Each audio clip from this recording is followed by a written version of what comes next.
Securities offered through Kestra Investment Services, LLC, Kestra IS, member FINRA SIPC. Investment advisory services offered through Kestra Advisory Services, LLC, Kestra AS, an affiliate of Kestra IS. Capital Advisory Group, Inc. is not affiliated with Kestra IS or Kestra AS. Neither Kestra IS nor Kestra AS provide legal or tax advice and are not certified public accounting firms. You work hard for your money. For the next hour, you're going to learn how to keep what's yours. Capital Advisory Group presents Keep What's Yours. Here is Josh Gilbert and Jeff Zufall.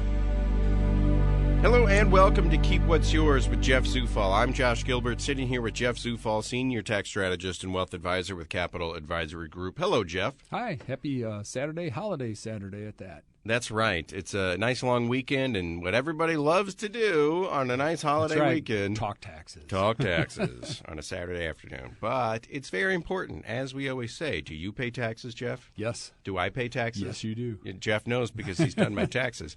Everybody listening right now, do you pay taxes? Text me 84126 if you don't. Yes. And I'd love to find out what you're doing. How you're doing it. Yep. Yeah, and if it's legal, because it probably isn't. More than likely not.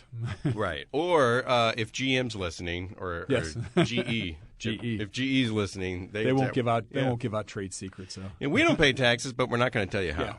Yeah. But as Jeff always says, the big firms out there, they have floors and floors of lawyers and accountants and people that read the tax code and find the loopholes that benefit the companies, the Amazons, the GEs of the world. They don't pay taxes. Sometimes they even get a tax return, which is ridiculous.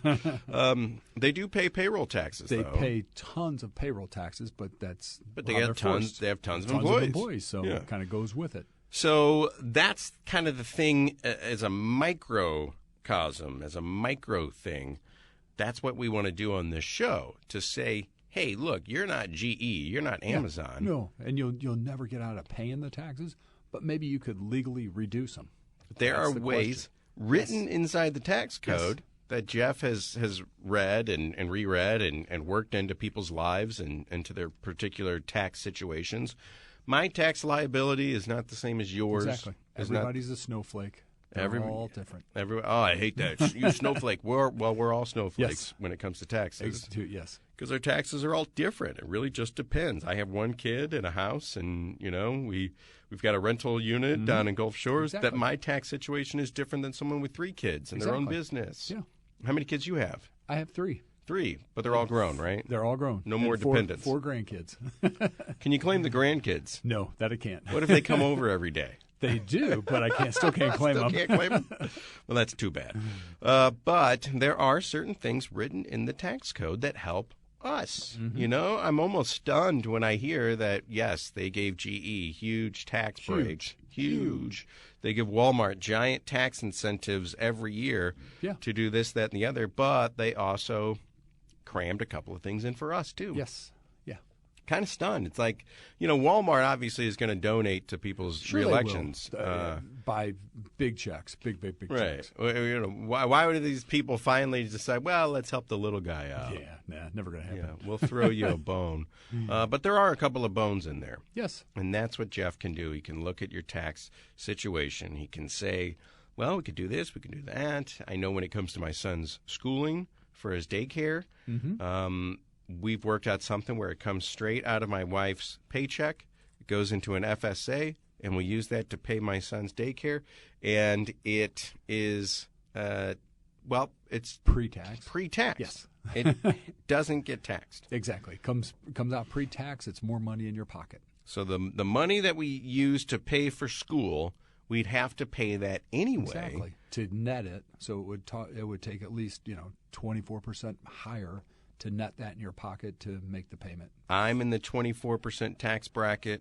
It's either the government takes 24% of my salary away, and then I pay school, or I can pay school with money that doesn't get taxed. Exactly. I mean, that's the way it works. To do it. Yeah. It's hard to wrap your brain around sometimes, but Jeff, here's the simple thing. I'm going in with one thing that you've taught me. I'm going in, and last year we kept exactly $1,200 by my moving $5,000. Yeah. straight out of our paychecks pre-tax. And this year we're hoping to save $2,400. That's right. 24% by moving $10,000 out and using it to pay for what we were going to have to pay anyway. Yeah. I mean, just like with healthcare, you can do health savings accounts. Health savings, yeah. If you could do that, and it's pre-tax dollars going in. If you know you've got $20,000 in annual healthcare costs, might as well use. That's the same thing, which is the flexible spending account. Just the difference is the FSA versus the HSA, which is a health savings account. FSAs, you have to declare at the beginning of the year, hey, I'm going to spend X. And it's a use it or lose it. An HSA, everybody, there's always this common misconception that an HSA works the same way. It does not. HSA is your personal bank account to take with you if you retire, you change jobs, whatever it is, it stays there to help pay for health care in the future. Tax-free. Wow. Yeah. Oh, so it's another option. Maybe you've maxed out your 401k for the year. Exactly. You can dump it into an HSA. An HSA looks just like an IRA, basically. A little bit lower limits, but that's okay, whether it's a family or individual. But again, it's pre-tax, dollar for dollar, pre-tax contributions going in. So those again, these are high-level tax things, and nobody really knows how they work, but Jeff does. Yeah. So if you want to take advantage of some of these things, give Jeff a call. Senior tax strategist and wealth advisor with Capital Advisory Group, 636-394-5524, capitaladvisorygrp.com. That's the point of the show, is to tell you that there are things out there for you to take advantage of in your own particular tax situation. And if you want, why don't you give Jeff first crack at it? Please. 636-394-5524. He's doing mine. He can do yours as well. Now, we're in a recession, yes, right? Technically, we are in a, from the technical aspect, we're in a recession. And a recession is 2 consecutive quarters back-to-back of negative GDP, or gross domestic product, or the output of the United States. So first quarter 22, we were down, I think, don't quote me on these numbers, negative 1.65. But the second quarter was like a negative 0.09. So we're got a little better. Skidding right by. Less than 1%. Yes. When is the third quarter end? When do we find out if we've got 3 quarters? Typically that will end here shortly, into the third quarter. It takes them about 30 days to put the calculations together. So probably, I think, what is that, October-ish sometime, mid to late October, they'll come out and say, hey, we've had 3 quarters consecutively. Consensus is right now we might go down that path. But again, the funny part is with the jobs report that came out Friday, basically we added 315,000 jobs to the roster. So again, everybody goes, ooh, you think of the positives. The negative is July's was 526,000. Mm-hmm. So we still added 315, but it's a lower number. So we can see this slow, I don't want to say decline is probably the wrong word to use, but it's kind of starting to taper back. But again, at the end of the day, there's still life in this economy. Still hiring. I mean, hiring in a recession, you tell a professor in the 80s exactly. that. And they'd be like, what? No way. I mean, they're going to give you an F. Yeah, that goes down that path. White House is trying to redesign the interpretation of it, and it's like, try to redefine. Yeah, I get what they're saying, hey, it's really not a recession, but technically it is. Well, it's interesting. A recession is just a definition. Exactly. But speaking of snowflakes, are there 2 recessions that ever look the same? The worst words to ever say is this time it's different. Oh yeah, okay. So no, they're pretty much all down that same path. This one's weirder, and it's just weirder because technically in a true recession you need 3 items. 3 items are 2 consecutive quarters back to back of negative GDP. That is the definition. And that's the definition. Behind that, what you get is because of that slowing of the economy, you get corporate profits to actually start to back off a little bit, which means companies don't come out every quarter and report great numbers. They start to slow down. And when you see that slowdown, you then see unemployment start to rise rapidly because the exact byproduct of lower corporate earnings is typically, hey, we need to lay somebody off because we just didn't make as much money as what we thought. Well, we're not making as much as we did last time. Cut some jobs. Yeah, cut some jobs quick. And you're seeing that out there. Retail, you're seeing it, which they're already understaffed, but we're seeing it. J.P. Morgan is the big one. They've laid off 1,000 advisors that do mortgages. Yeah. We're starting to see Snap laid off a bunch of people. Meta, Facebook is going to drop some people. So we're starting to see it, but it's not as bad as previous recessions where it's just mass layoffs out there. So, it's interesting. 2 quarters of negative growth. Yeah. Okay, that's you can't argue with that. Those are numbers. Numbers are numbers. Corporate numbers don't lie. Profits falling. I just saw something where corporate profits are almost at records. They are still. Because everyone's charging more. They say it's inflation. Exactly. That's part of the equation, and the economists have to go in there and take that section of it out. But, I mean, we were at 3.5% unemployment rate. As of today, we're at 3.7, which it ticked up 0.2%. You go, I mean, you could look at that either way. I take that still as a positive, which means we're still adding jobs in this recession. And then what they call the labor participation rate, which are people that are looking for a job, is at 62.4%, and basically it was 62.1 in July. So it's not really making huge changes one way or another. But it's holding its own going forward. Yeah. There's still a pent-up demand for workers sitting out there. And the Labor Department said that there were 11.2 million open positions in July, up from 11 million in June. So, again, that demand is still out there. Yeah, 11 million jobs to be had. Sitting out there. Sitting out there unfilled. Yeah. The one that really cracks me up is the 62.4% of adults seeking a job. So you go, wait a minute, where's the other, even 35% of the people at? Yeah. So I don't know how they classify that, but seeking a job. Seeking a job. So it's only 62.4% of the labor force, of the adult labor force, is actively working. So St. Louis Community College put out a list. They do it every year of jobs by posting. You go out to Monster or Indeed or whatever job postings that are out there. The ones that are sitting there the longest going unfilled, meaning you can't find somebody to fill this job in this industry. And I think they said nursing. Seriously? Pre-K. Huh. I wouldn't want to do that. Yeah. Strangle them. Teachers. We've heard about teachers having trouble finding enough teachers. So nurses, truck drivers. Mm-hmm. The job listings have been open. Home health care workers for the elderly in home care. Just can't find the jobs. Yeah. Just can't find the people to fill the jobs. People to fill it, exactly. Yeah, I should say. The jobs are there. Yeah, they just need the people to step up to the plate. Yeah. So, it's like, what did you tell me? Someone posited, did lockdowns make us Americans lazy? They're basically saying, yes, they did.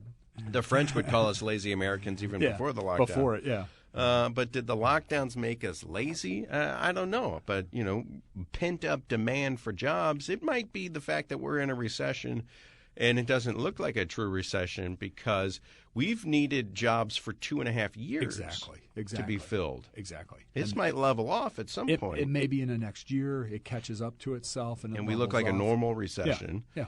But the fact of the matter is they're still adding jobs by the 100,000s. Exactly. And job openings went up from 11 to 11.2 million. Yeah. I mean, it's 0.2%, but it's positive. It's 200,000 more jobs. Exactly.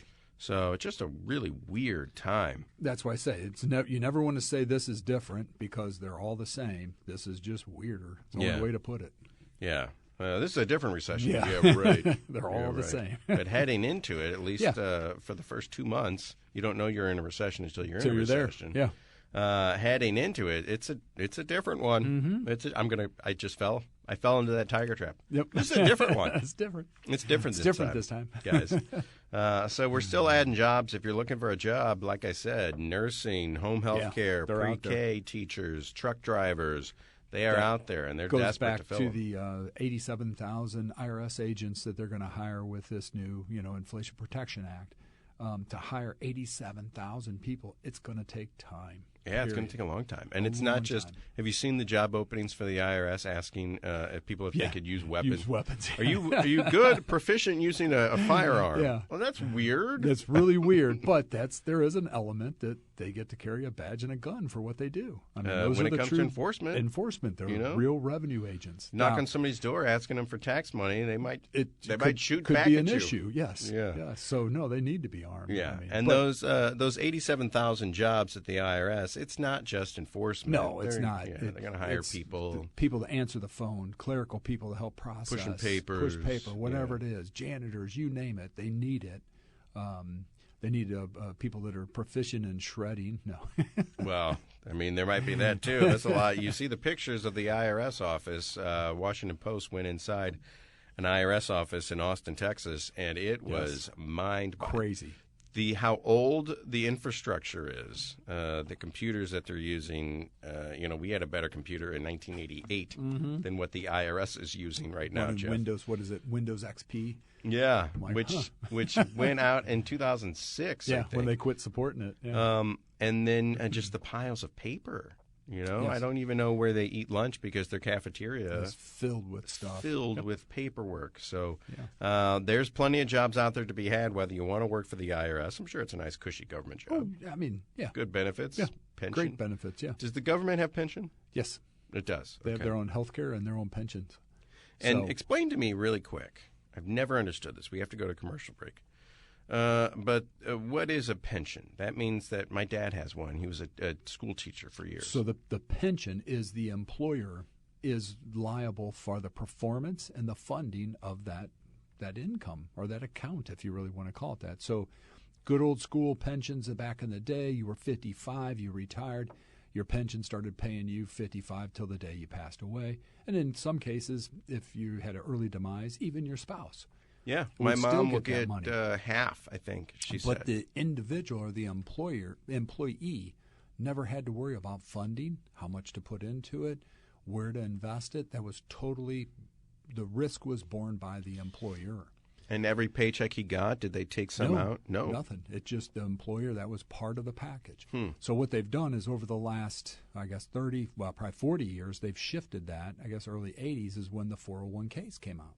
And what that did was made me responsible. Exactly. Now. Shifted the risk from the employer to the employee. And you get a tax deduction for your contribution going in. And typically most employers, some, have a matching element. But again, the performance, the funding and the performance is on the employee, not the employer. So when a company that has pension, do they take in how much they have to put in pension for me, the employee, when they come up with my pay? Yeah, it's part of your package. Part of your package. Typically, a lot of them, we saw the hospital systems, I won't name them, in St. Louis, they all have a frozen pension out there. So it's a pension that the hospitals bore the risk. They had to figure out the funding mechanism and the performance on a regular basis. So they just froze them. They just sit out there waiting for those individuals to retire. Interesting. Yeah. Very interesting. So there was a huge shift in that. And again, in an up market, everybody's like, yeah, I'm smarter than the pension plans. We've ran numbers for the older pension plans in the past. We can't beat them. I mean, you just can't beat them. How they get the guaranteed 7% rate of return consecutively is crazy, but that's a pension plan. They get to do that. Wow, it's interesting. Yeah. I want to do what they're doing. That's what I mean. I was like, what are you doing? Wow, 7% return. Yeah, so it's kind of crazy. So that's pretty good. All right. We're going to go to commercial break, but when we come back, we'll talk a little bit more. Third quarter's coming up. Estimated payments are due if you're a contract worker, like an Uber driver, yes, or anyone else who has to make estimated payments by quarter. The student loan thing is still hanging out there. There's some pieces in there. And what if I still have a savings bond? Yeah, I turned what? I turned 41. You probably got 41. You got them when you turned 16, and yeah, I turned 41 over the summer. How long is a term on a savings bond? 30 years. What happens when it matures? We'll get into all of that. Jeff Zufall, senior tax strategist and wealth advisor with Capital Advisory Group. Like I say all the time, if you hate taxes, it's theft. They need to abolish the IRS. Well, they're probably not going to do that. No. So in the meantime, why don't you hire someone like Jeff to take a look at your tax situation and make sure you're paying the bare minimum of what you're legally supposed to. Legally obligated to pay. You are anything over what you aren't legally obligated to pay is voluntary taxes. Yes, that you're just giving to them. And the whole point of the book that Jeff wrote, Keep What's Yours, the whole point of the show that we do every Saturday in the 3 o'clock hour, Keep What's Yours, is to keep more of that money on your paycheck and in your pocket and in your bank account and paying for your kids' tuition and paying for your health care costs and not sending it off to the government to do whatever with. Yeah. You can spend it easier or better than what they can. So if you hate paying taxes, stop giving them more than what you have to. Yes. And the only way to do that is to find someone who knows the ins and outs of the tax code like Jeff. 636-394-5524. Jeff Zufall, Senior Tax Strategist and Wealth Advisor with Capital Advisory Group. We'll be back right after this. Back to Keep What's Yours with Josh Gilbert and Jeff Zufall. Back on the Big 550, back to Keep What's Yours with Jeff Zufall, Senior Tax Strategist and Wealth Advisor, Capital Advisory Group, 636-394-5524. Give him a call. See if he can take a look at your personal tax situation, your W-2s, your last couple of years' tax returns. Everything. We can figure out a thing going forward of how you can keep a little bit more of what's yours, which is the name of the book that you wrote. The name of the show that we do, but if we wanted to get a look at this book, and it's a nice, easy read. There's some fun cartoons. I like pictures to visualize things. Yes. The little cartoons break it up a little bit more. It's just easy. It makes it accessible. It makes it simpler to understand because this is something that everyone has to do. Yeah. So you might as well kind of get a grasp on it. Exactly. Get a handle on what you got and how it's going. And I think at the end of the day, we should always have someone like Jeff here in our corner to go over this stuff, especially for a small business. You specialize in small businesses. Yes. Especially if you have a small business. But you don't want to just push your papers onto Jeff's side of the table and then get up and walk out. And run away. Yeah, you That's gotta. your problem now.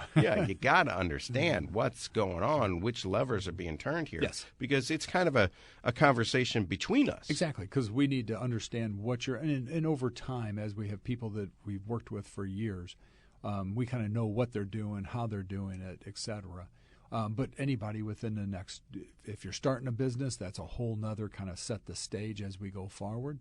And somebody that's out there a couple of years, at least once every year, we have to sit down, go through what you got going, figure out, what the next step should be, the question I always ask the business owners is, do you know where you're at?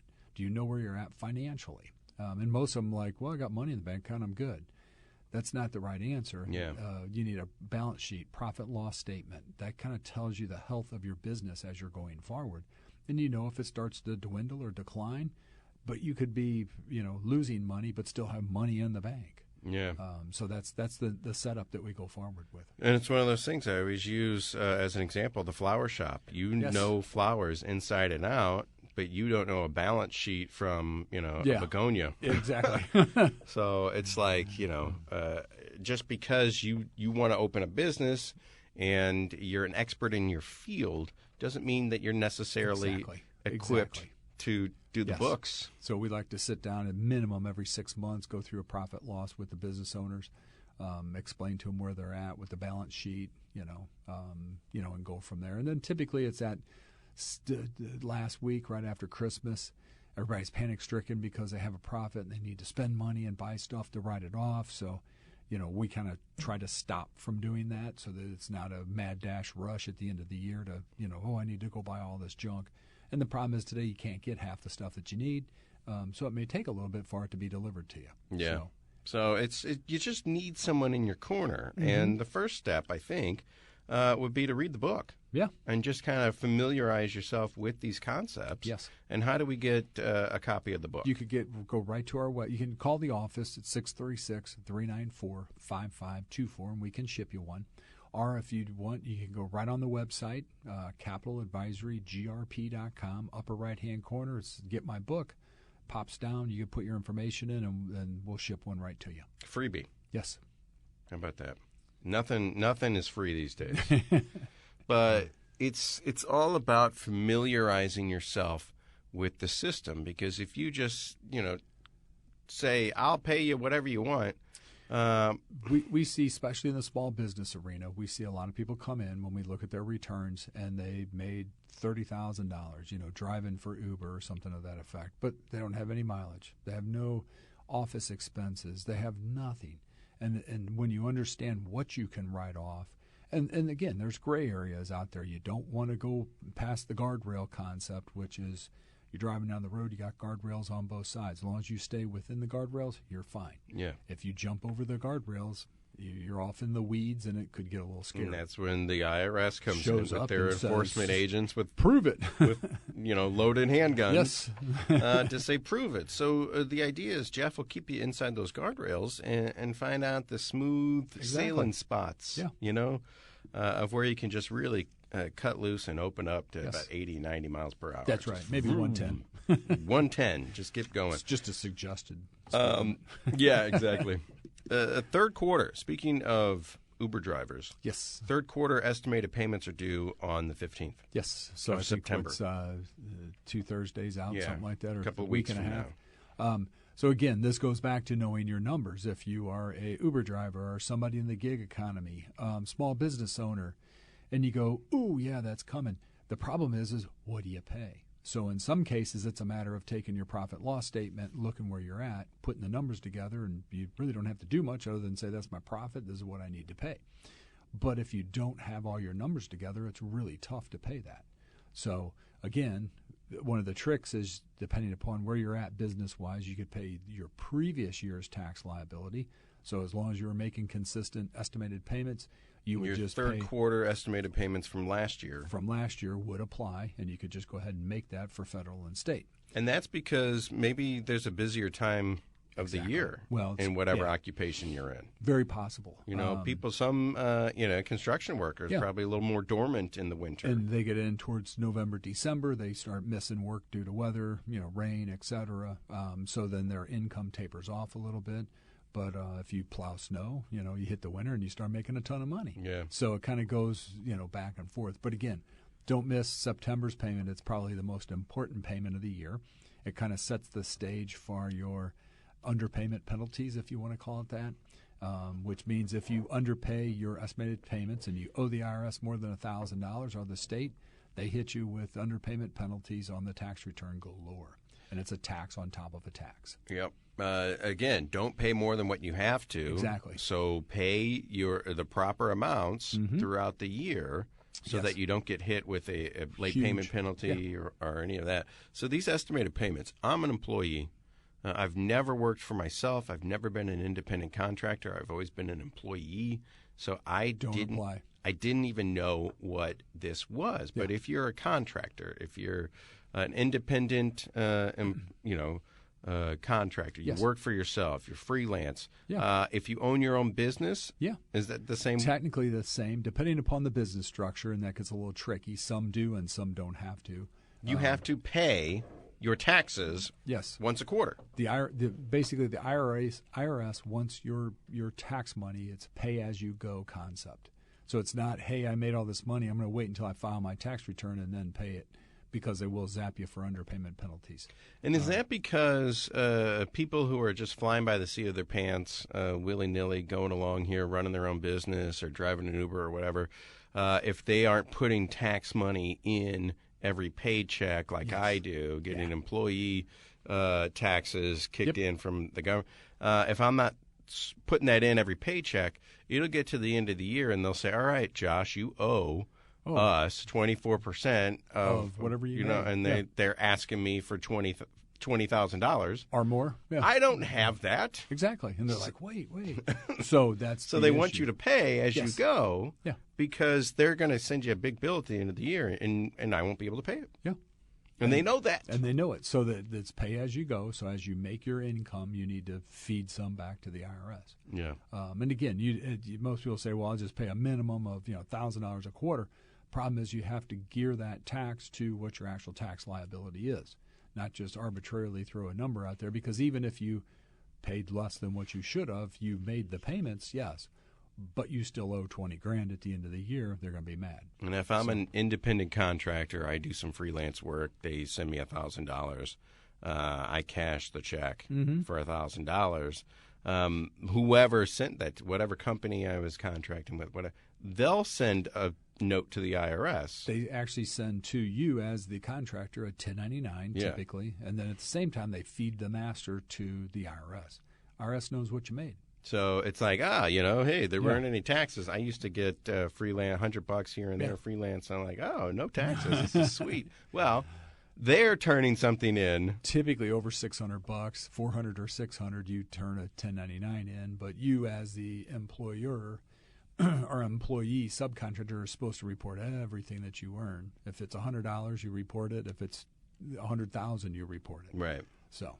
But the main thing to hear here is that whoever wrote you that check, is turning something into the IRS. Exactly, so the IRS knows they want the deduction. That so you we got see, that. We see letters all the time that come from the IRS. Takes them 18 months to 24 months to catch it, but they're like, wait, we received, and it's a line item, this, and this, 1099. But you put on your return a big fat zero. Right.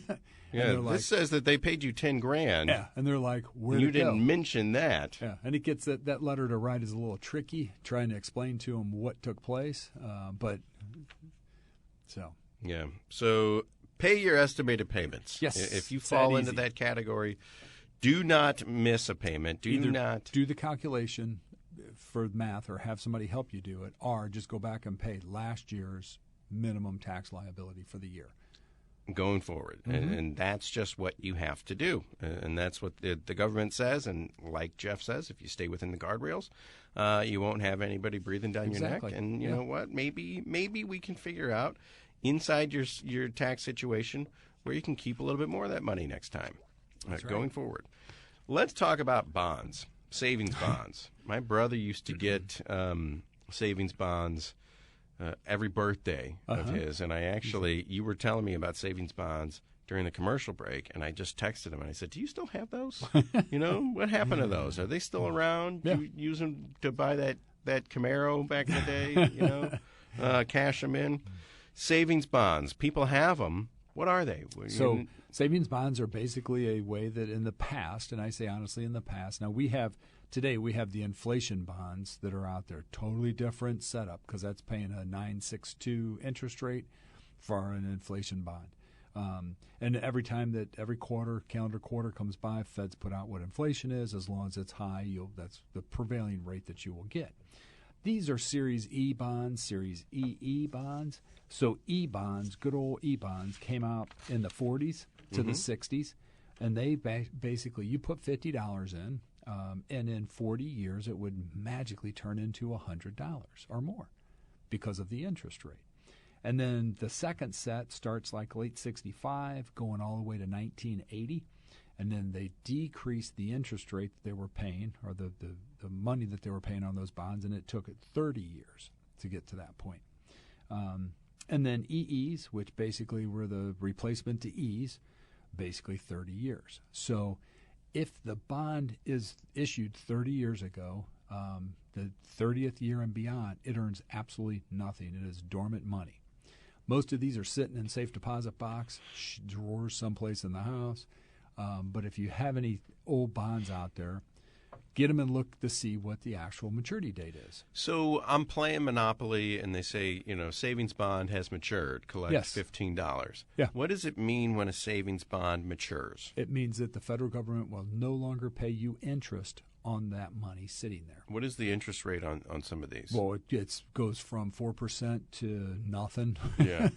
Depending upon the year that it was issued, depending upon the interest rate at that point. And when my wife has bought some savings bonds for for her godson, our nephew, and when she bought that, it will say what the term is, right? Yes. Yeah, it's basically, it'll say that it's 20 year, 30, 40 year, whatever, but typically they're going to be 30 years. But once it hits that 30-year term, it is done. It's dormant money. It no longer earns anything. It's toast. And the IRS it's still worth a bunch of money. Whatever the value was when it hit that maturity date is what it's worth. But the IRS is never going to reach out to you and go, Josh, you have those 3 bonds hiding somewhere in your house. You might want to cash them in. It's hey, Josh, your savings bond's going to mature here in 3 months. They say nothing. So here's the funny part. It's kind of a catch-22. They also say that when that bond, there's 2 options on paying your interest. Most people don't go with this first one, which is you pay each year that it pays you interest, you report that and you pay it on your tax return. And so at the end of the term, you owe no taxes because it's all been paid. Or you just sit on it, and when it matures, you cash it in, and $100 bond, basically you paid $50 for it. It's worth $100 today. So you have $50 in interest income from the U.S. Treasury that you report on your tax return.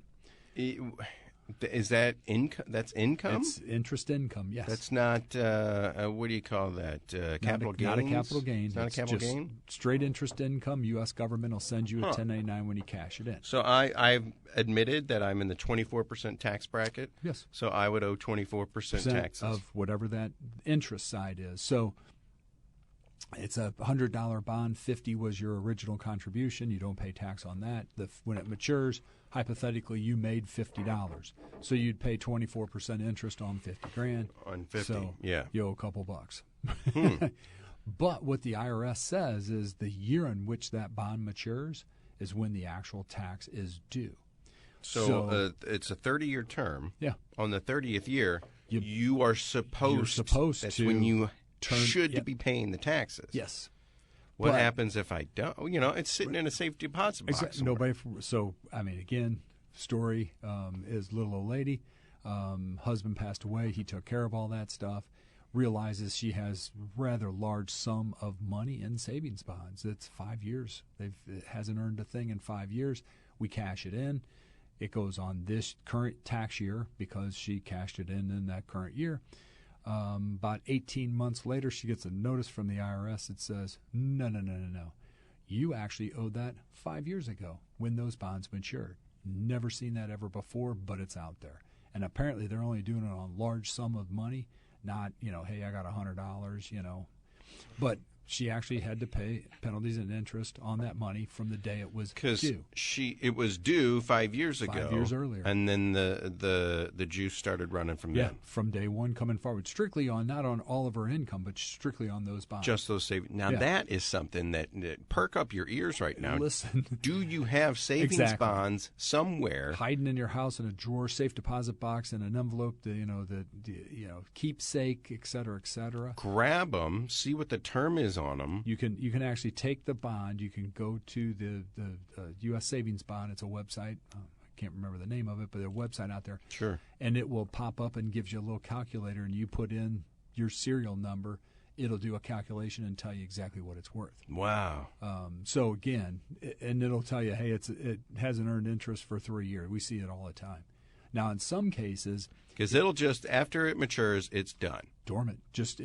It's and dormant theoretically, what you should have done was cashed it in as soon as it matured, whatever that month was, the last time that it paid its interest, and then rolled it into some other investment, cashed it in, and done something different. Mm-hmm. So you could you used to be able to take EE bonds, and convert those into what's called HH bonds, and it was a non-taxable event, but they did away with that a ways back. So you could take an E-bond that you had received 30 years earlier, and you could actually convert it to an HH, but then that pent-up interest sat out there until somebody either passed away or you cashed it in, then you would pay tax on it. And the concept is so hard for me, but hear me out.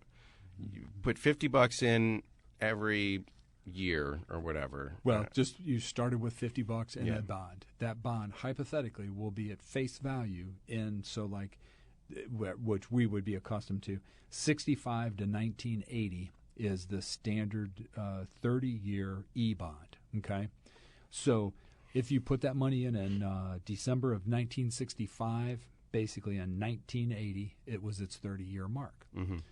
Basically, so under that concept, at 30 years, you put $50 in, it's now worth $100. Okay, and then you only pay, it accrues interest, only 4% interest rate. Yeah, only on the earnings. You only pay on the earnings. You used to be able to take them to any national bank with a big stack of savings bonds. You got to sign the back of them in front of an officer and all that stuff, and you cash them in. They put it in your bank account. Wow. They don't really do that anymore. Now you actually have to take them, ship them up to Minnesota or Michigan, I believe, to the actual the savings bond department. They will go through the calculation, cash it, deposit the money right to your bank account, or if you have them reissued for whatever reason, they will never send you an actual savings bond anymore. It's all done online. That's in Minnesota for some reason? It's Minnesota or Michigan is the service center for savings bonds. Interesting. So here's the call, the clarion call again. If you have savings bonds, find out where they are. Yes. Take a look at them. Input the serial number into the website for the website US out there, the government website, savings bond website, and find out what the term is. Is it still making you money? If it's not, then cash it in. There's no reason to sit on it. Now, when you cash it in, it's going to create that taxation. And maybe we could talk to Jeff. If you've got savings bonds and you want to cash them in and roll them into something else, you can talk to Jeff and say, what is my tax liability going to be on this, exactly. and how do we make it less so? Exactly. Well, there really isn't a way to make it because it's just going to show up as interest income. Mm-hmm. But again, what's the next step? What do you do with that cash going forward? Does it count as income for that year? Yes. Well, it's depending upon the amount. Like if I make $50,000 a year and then I cash in $30,000 of savings, is my tax situation now $80,000? Well, hypothetically, it will, because say if you had $30,000 in savings bonds, it would add interest income to your return and skyrocket your actual income. All the more reason to have someone look at it before you just pull that trigger. Exactly. Either pull the trigger and figure out what they're worth, and then take it from there. Yeah, find out what they're worth, but before you cash them in, talk to Jeff and say, what's the plan here? Yeah. What's the play? Yeah, and we see them all the time where people are like, "Oh yeah, I found these." They forgot about them. They got them when they were 16 or they were 10 or whatever.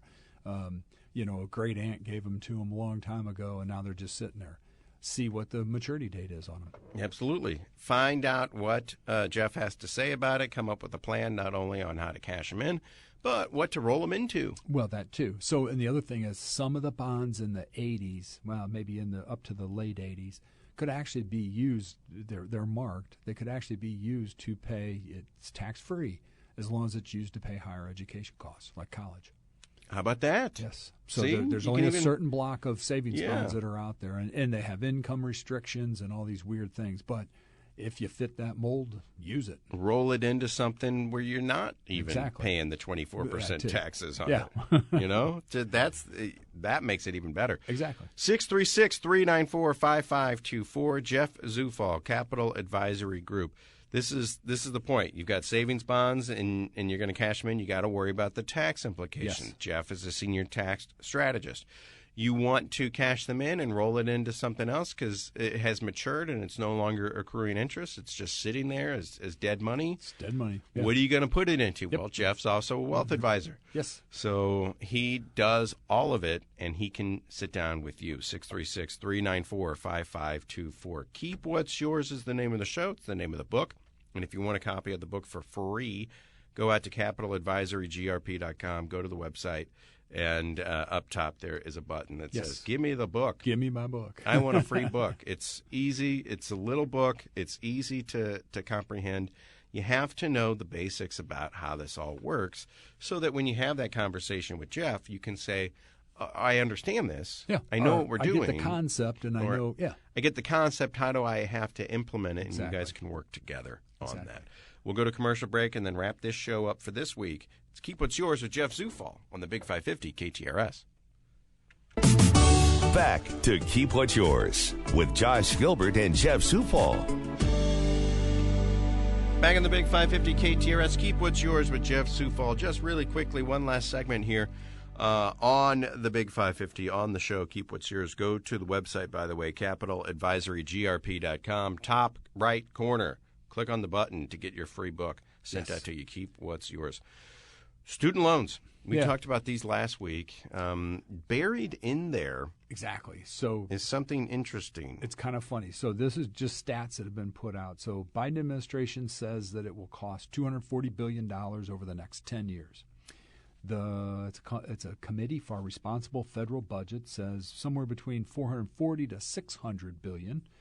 And Wharton Business School says $1 trillion. Oh. So that's the no. So what numbers are you using? I'm just kind of still out there trying to digest it. 240 to 600 to $1 trillion. It's huge. Huge. So again, here's one of the things that have been developed out of this is there is a section of this that says that it limits future payments to 5% of income, but only after your income is $30,000 or more.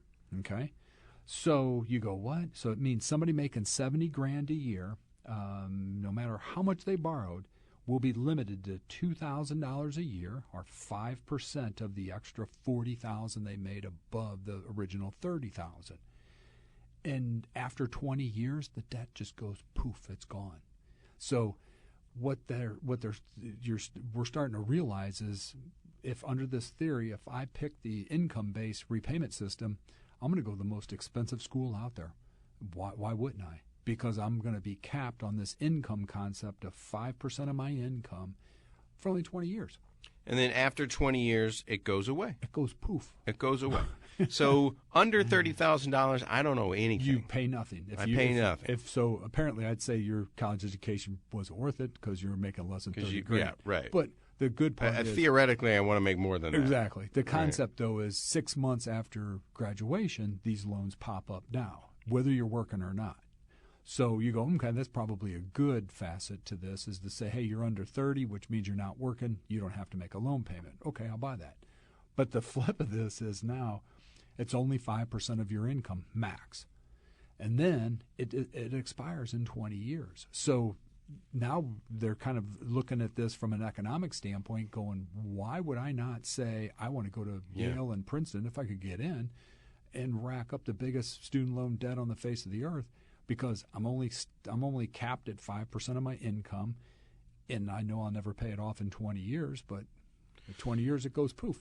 You know, I'm thinking about re-enrolling. Going back? I'm going to go back to school. I mean, I understand after a certain period of time, and it's been long enough, but to your point, if I only have to pay 5% a year, why not? And then after 20 years it's gone, it's getting a little goofy. Exactly. There'll be some children that go, oh, no, I want to be, responsible and only take X as a loan. But again, as a parent, I'd be like, borrow everything you could possibly borrow. Why would I want to pay out of pocket? So there's kind of, when you read this and you digest what they've put out there, it kind of makes you sit back and scratch your head and go, wait a minute, there's got to be more to it. And there probably is. It just hasn't been digested all right. And it's always about, as we trickle through these things, we figure out more and more all the angles, and then they'll change them as they realize. We didn't think about that part. I think on this they're going to have to adjust something somewhere. It's just too easy. And as we said last week, until they fix the high cost of college tuition, they've never addressed that. They haven't even addressed that part yet. Yeah. So colleges will be like, that's the bleeding. Hey, we'll raise 20%. If you do a comparison. Other than inflation now is out of control. But in the past, if you ever did a comparison, colleges, I believe it was 3 times higher in an annual increase to tuition than what inflation was running up to the last year and a half or so. And I just don't understand how. Why? How? And why did that happen? Is it getting better? Is it bloated administrations? It's way out of my pay grade. Right, football team. Mizzou's got nice uniforms this year. That's right, they do. That's for sure. Hopefully, some of these guys get paid for that. So. Yeah, right. Let the car dealership pay for that. Though. It is Keep What's Yours with Jeff Zufall. 636-394-5524. Every time the federal government does something, there always seems to be a tax implication to it. So we always try to keep you up to date on that. Remind everybody about the HSAs and the FSAs that are out there. If you hate paying taxes, there are probably ways out there where you can keep a little bit more of your money. Yes. There absolutely is. You just have to have somebody sit down and take a look at it. That somebody could be Jeff Zufall, Senior Tax Strategist and Wealth Advisor with Capital Advisory Group. Go to the website, capitaladvisorygrp.com. Get the free book sent to your house. Thumb through it. Get a handle on You know, and every time I leave here, Jeff, on the drive home, I call my wife and I say, honey, you know, there's something else we could be doing now, too, whether it's I-bonds or FSAs or HSAs. Or I'm going to call her about this student loan thing and say, hey, why don't we just pay 5%? That's right. And just hope it goes away. Goes away 20 years. In 20 years. So that is the benefit of having Jeff on the airwaves, and you can have a true benefit in your own income when it comes to having Jeff work on your behalf. 636-394-5524, Capital Advisory, GRP.com. Thank you, Jeff. Thank you. Everybody have a safe weekend. You've been listening to Keep What's Yours with Josh Gilbert and Jeff Zufall, Senior Tax Strategist and Wealth Manager at Capital Advisory Group. To learn more, call 636-394-5524 or visit CapitalAdvisoryGRP.com.